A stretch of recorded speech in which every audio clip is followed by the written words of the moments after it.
अस्सलाम hello everyone, कैसे हैं आप सब। मैं हूं doctor Imsha Jabbar and welcome back to my YouTube channel. आज जो हम लोग टॉपिक है वो हम लोग कल की कंटिन्यूएशन का पढ़ रहे हैं, जो कि बेसिकली फार्माकोकाइनेटिक्स में एब्जॉर्प्शन ऑफ द ड्रग्स हम लोगों ने पढ़ी। अब हम लोग पढ़ेंगे वो फैक्टर्स जो कि बेसिकली ड्रग की एब्जॉर्प्शन को इफेक्ट करते हैं। तो हमारे पास 3 मेन फैक्टर्स होते हैं जो कि ड्रग की एब्जॉर्प्शन को इफेक्ट करते हैं। फैक्टर्स हैं वो हमारे पास है physico chemical factor, pharmaceutical factors हो गई, ठीक है। फिर हमारे पास होते हैं पेशेंट रिलेटेड फैक्टर्स होते हैं। तो आप इन तीनों को हम लोग डिटेल में पढ़ेंगे। अब हमारे पास आते हैं फिजिको केमिकल फैक्टर्स। उसमें सबसे पहले हमारे पास है जिसको हम लोग कहते हैं drug solubility and dissolution rate. Second है particle size and effective surface area. Third है पॉलीमॉर्फिज्म एमॉर्फिज्म। फोर्थ है सीटोपॉलीमॉर्फिज्म जिसमें हाइड्रेट्स एंड सॉल्वेट्स आते हैं।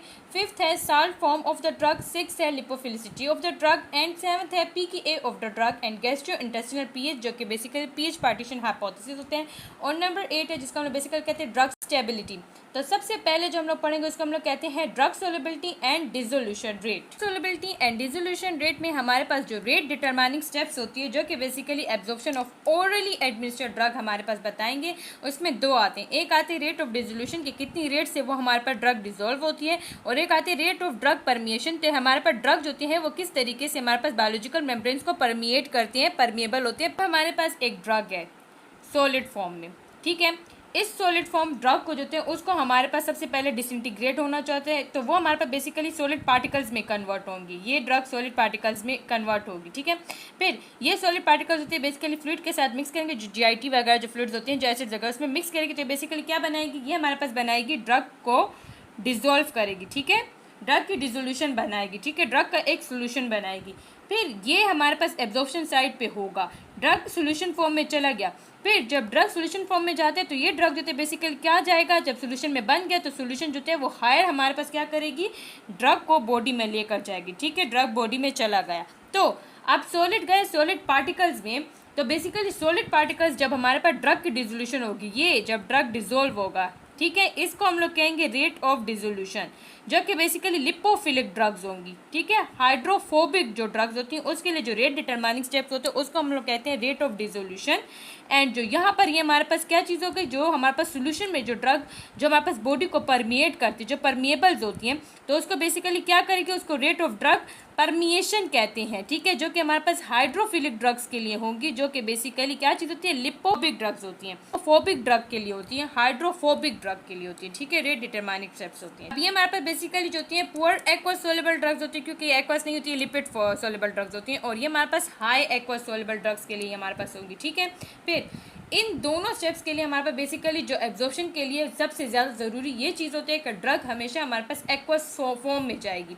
जब वो हमारे पास एक्वस फॉर्म में जाएगी तभी वो हमारे पास एब्जॉर्ब होगी। तो सबसे पहला फैक्टर हमारे पास डिपेंड करता है ड्रग सोलिबिलिटी के ऊपर, डिसोल्यूशन रेट के ऊपर, कि किस तरीके से हमारे पास सॉलिड पार्टिकल्स होते हैं वो डिसोल्यूशन हो रहे हैं, इसको हम लोग रेट ऑफ डिसोल्यूशन जो कि लिपोफिलिक ड्रग्स के लिए होती है, और किस तरीके से वो हमारे पास परमिएट कर रहे हैं ड्रग में, बॉडी में जा रहे हैं। लिपोफिलिक ड्रग्स तो ईजिली परमिएट कर सकते हैं, जो फैक्टर्स यहाँ पर हमारे पास परमिएशन की रेट होगी वो हाइड्रोफिलिक एंड एक्वस जो हाई एक्वस ड्रग्स होती है उनके लिए हमारे पास होगी, तो कितना सोलिबलाइज हो रहा है और कैसे उसकी डिसोल्यूशन रेट हो रही है।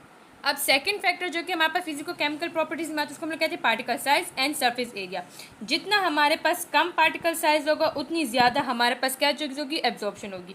जितना ज़्यादा सरफेस एरिया होगा उतना ज़्यादा एब्जॉर्प्शन होगी। तो एब्जॉर्प्शन के साथ ये डायरेक्ट रिलेशन में होते हैं और ये इन्वर्स रिलेशन में होते हैं। तो हमें इसीलिए जो पुअरली सॉल्युबल ड्रग्स होती हैं, पुअरली सॉल्युबल ड्रग्स, तो उसको एब्जॉर्ब कराने के लिए हम लोग उसका पार्टिकल साइज रिड्यूस कराएंगे, पार्टिकल साइज रिड्यूस कराएंगे ताकि वो हमारे पास एब्जॉर्ब हो जाए, ठीक है। और सरफेस एरिया जितना ज़्यादा हम लोग, जैसे कि इंटेस्टाइन में सरफेस एरिया ज़्यादा होता है, तो जितना सरफेस एरिया ज़्यादा होगा उतनी ज़्यादा हमारे पास एब्जॉर्प्शन होगी ड्रग की। पॉलीमॉर्फिज्म हमारे पास जब more than one crystalline form of a particle exist तो उसको पॉलीमॉर्फिज्म कहते हैं।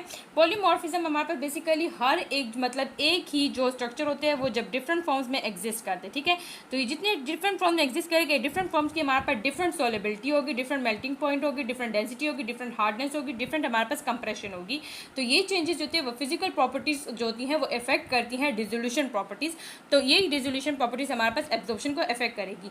फॉर एग्जाम्पल हमारे पास जो विटामिन जो होते हैं, राइबोफ्लेविन जो होती है, वो पॉलीमॉर्फिक फॉर्म में हमारे पास डिपेंड करता है, एग्जिस्ट करता है। तो जो एक फॉर्म होता है जिसको हम लोग कहते हैं फॉर्म 3 जो होता है, ठीक है, फॉर्म 3 राइबोफ्लेविन का जो होता है वो 20 टाइम्स मोर वाटर सोल्युबल होता है देन दी फॉर्म 1 होता है, ठीक है, ये हमारे पास हो गया। और जो ड्रग्स हमारे पास एमॉर्फस फॉर्म में होते हैं जिनका कोई इंटरनल क्रिस्टलाइन स्ट्रक्चर नहीं होता, ये ड्रग्स होते हैं हायर एनर्जी स्टेट में होते हैं। सो यही हायर एनर्जी जो एक्वस सोल्युबिलिटी होती है वो हमारे पास बेसिकली क्या कराती है, इनको मोर करती है। तो जो एमॉर्फिज्म होती है इनकी हमारे पास एक्वस सोल्युबिलिटी जो होती है वो ज़्यादा होती है देन दी क्रिस्टलाइन पॉलीमॉर्फिज्म होती है, ठीक है। इन दोनों में ये फ़र्क होता है, जितना ज़्यादा एमॉर्फिस होगा उतनी ज़्यादा उनकी सोल्युबिलिटी हाई होगी। हमारे पास एमॉर्फिज्म जो होती है वहाँ पर ज़्यादा एब्जॉर्प्शन शो करती है और पॉलीमॉर्फिज्म कम हमारे पास एब्जॉर्प्शन शो करेगी। हमारे पास सीटोपॉलीमॉर्फिज्म ये चीज़ होती है कि जिसमें हमारे पास कोई भी सोलवेंट मॉलिक्यूल होते हैं जब क्रिस्टलाइन फॉर्म में हमारे पास कहते हैं इंट्रैप्ट होते हैं, ठीक है। अब ये क्रिस्टलाइन स्ट्रक्चर होते हैं, इसके अंदर हमारे पास एक सोलवेंट होते हैं इंट्रैप हो गया, तो ये सीटोपॉलीमॉर्फिज्म होते हैं। ये हमारे पास दो टाइप में आते हैं, एक हमारे पास आते हैं सॉल्वेट्स होते हैं और एक हमारे पास क्या चीज़ होती है, हाइड्रेट्स होते हैं। तो सॉल्वेट्स में क्या चीज़ होती है, सॉल्वेट्स में हमारे पास कोई भी क्या चीज़ होती है, सोलवेंट मॉलिक्यूल इनकॉर्पोरेट होते हैं क्रिस्टल में, और हाइड्रेट्स में हमारे पास वाटर मॉलिक्यूल जो होते हैं वो इनकॉर्पोरेट होते हैं इस क्रिस्टल फॉर्म में। तो इसी तरीके से जो हमारे पास क्या चीज़ होते हैं, हाइड्रेट्स होते हैं वो हमारे पास लेस सॉल्युबल होते हैं, और जो हमारे पास जो सॉल्वेट्स होते हैं वो मोर सॉल्युबल होते हैं। तो हमारे पास जो एब्जॉर्प्शन होती है वो सॉल्वेट्स की ज़्यादा होगी। तो जो सॉल्ट फॉर्म ऑफ ड्रग होते हैं basically pH of the diffusion layer पे डिपेंड करती है rather than the pH of the bulk solution. अब ये हमारे पास सोल्यूशन है, ये हमारे पास साल्ट ऑफ वीक एसिड हो गया, ठीक है। फॉर एग्जांपल ये हमारे पास क्या चीज़ होगी, ये हमारे पास साल्ट ऑफ वीक एसिड। ये जो साल्ट ऑफ वीक एसिड होते हैं इसके यहाँ पर हमारे पास क्या चीज़ होती है, पीएच जो होती है उसको डिफ्यूजन लेयर के पीएच के ऊपर डिपेंड करेगा। तो यहाँ पर कैसे डिफ्यूज होती है, यहाँ पर हायर कंसेंट्रेशन होती है तो बेसिकली यहाँ से हमारे पर डिफ्यूज होना शुरू हो जाता है। तो जो इसके ऊपर एक सॉल्वेंट की लेयर बनेगी तो ये डिफ्यूजन लेयर होती है, ठीक है, डिफ्यूजन लेयर होती है। तो इसका जो बेसिकली पीएच होता है इसकी जो हमारे पास बेसिकली जो डिसोल्यूशन होती है वो इसके ऊपर डिपेंड करेगी। अब इसका पीएच हमारे पास इंक्रीज हो जाएगा तो जो ये वीक एसिड होते हैं वो यहाँ से हमारे पास बेसिकली क्या करते हैं, रिलीज होना शुरू हो जाते हैं, और जो इन्वायरमेंट होता है उसमें हमारे पास ये क्या होते हैं, वीक एसिड पार्टिकल्स के रिलीज होना शुरू हो जाते हैं। अब पार्टिकल्स का वीक एसिड रिलीज होना शुरू हो गया क्योंकि यहाँ से वीक एसिड हो गया, यहाँ पर डिफ्यूजन लेयर इसका पीएच हाई हो गया।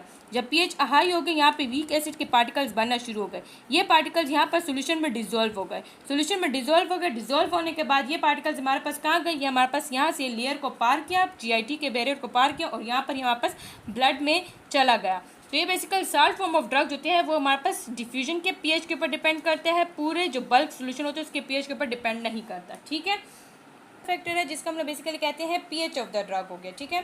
तो अब पीएच ऑफ द ड्रग हमारे पास किस तरीके से इफेक्ट करता है। अब पीएच ऑफ द ड्रग, एक जो अमाउंट ऑफ ड्रग होते हैं वो एग्जिस्ट करते हैं अनआयनाइज फॉर्म में एंड आयनाइज फॉर्म में। तो इस फंक्शन को हम लोग क्या कहेंगे, पीकेए ऑफ द ड्रग कहेंगे। और जो इसका जो पीएच हम लोग डिफाइन करेंगे एब्जॉर्प्शन साइड के ऊपर वो हेंडरसन हेज़लपाच इक्वेशन के जरिए हम लोग पीएच जो है उसका डिटरमाइन करेंगे।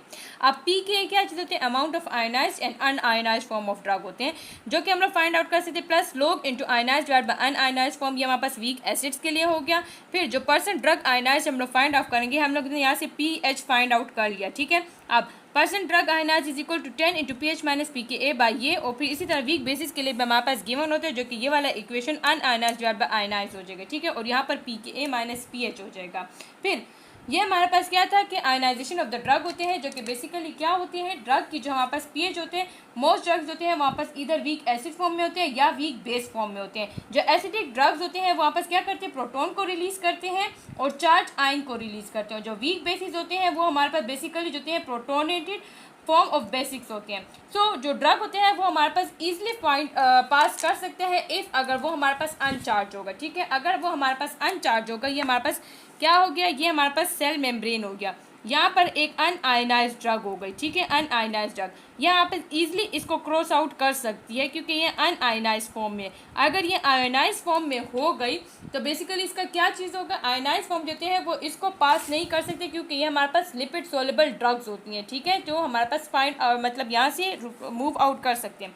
अब हमारे पास क्या चीज़ होती है, जो वीक एसिड ड्रग्स होती हैं वो हमारे पास हो गई HA जो कि बेसिकली बन जाएंगे H plus and A minus हो गए। तो बेसिकली क्या चीज़ होती है कि ये हमारे पास वापस इस फॉर्म में आएंगे तो ये वीक एसिड जो हमारे पास अनआयनाइज फॉर्म में क्या होंगे, ट्रांसफ़र हो जाएंगे। जो वीक बेसिस बनेंगे किस तरीके से बनेंगे, हमारे पास जो BH+ होगा वो हमारे पास चला जाएगा, H इसको मिल जाएगा, तो बेसिकली किस तरीके से होगा, ये B हो जाएगा। तो जो B अनआयनाइज फॉर्म होगा, जो क्या होगा, ये बेसिकली इसको पार आउट करेगा और यहाँ पर B हमारे पास चले जाएगा। तो वीक एसिड वीक बेस हमारे पास इस तरीके से क्या होगा, चले जाएंगे। तो हमारे पास इन दो फॉर्म्स के ऊपर जो होते हैं क्या करेंगे, pH डिपेंड करेगा, ठीक है। अब लिपोफिलिसिटी क्या है, जितनी ज़्यादा हमारे पास लिपोफिलिक ड्रग्स होंगे वो इजीली हमारे पास मेम्ब्रेन को क्रॉस आउट करेंगे, ठीक है। जितनी लिपोफिलिसिटी ज़्यादा होगी उतनी ज़्यादा हमारे पास उसको चली जाएगी। ये हमारे पास बेसिकली क्या होते हैं, ये हमारे पास ऑयल वाटर पार्टीशन बताते हैं, ठीक है। ऑयल वाटर पार्टीशन बताते हैं, जो डिस्ट्रीब्यूशन बताते हैं। तो इस वैल्यू में KO/W होते हैं, जितनी ज़्यादा हमारे पास ऑयल वगैरह जो होती है लिपोफिलिसिटी ज़्यादा होगी उतनी ज़्यादा हमारे पास एब्जॉर्प्शन होगी।